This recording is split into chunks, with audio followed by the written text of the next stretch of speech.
One of Joshua's biggest challenges is something we take for granted, They lock them all. a basic human need. Like, it's so hard to go find a restroom. Since the pandemic began, public restroom access has been restricted for the homeless. That means resorting to desperate measures and quite possibly getting a citation for it. Lots of public urination.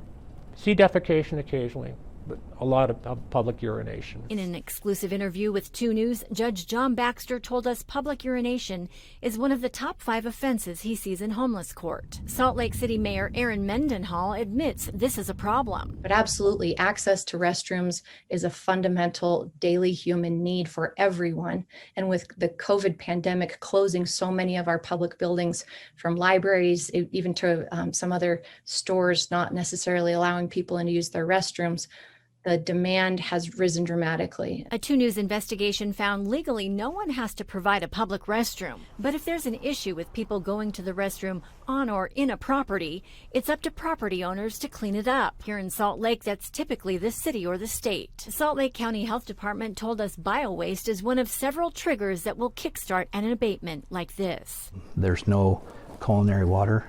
There's no human waste disposal. There's a lot of refuge. There's a lot of disease. Brown says when police come in to close a camp like this one, they do it through the power and authority of the health department. 2 News found that in the past 3 months alone, abatements have cost Salt Lake PD more than $100,000 in overtime. The city says they've spent $80,000 to assist with abatements and debris cleanup since July 1st. So how big of a health issue do you think that is, though? Because some of the ticketing on the public urination, we're seeing sidewalks with feces and urine, people urinating. That's an issue, correct? Oh, it's absolutely an issue when people are forced to use public spaces as restrooms.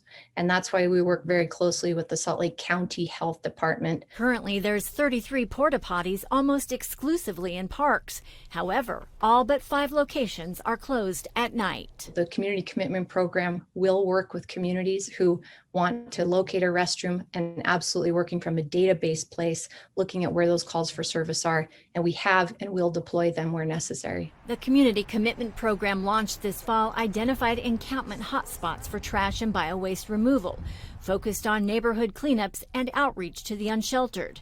Restrooms are not one of the resources the program deploys, leaving people like Joshua vulnerable to ticketing every time he has a basic human need. Everybody is treating me the same way, like I'm worthless and like I shouldn't be a part of society, or, like I couldn't find a place to use the restroom or get a drink of water or anything like that. I don't know. It's really, really difficult.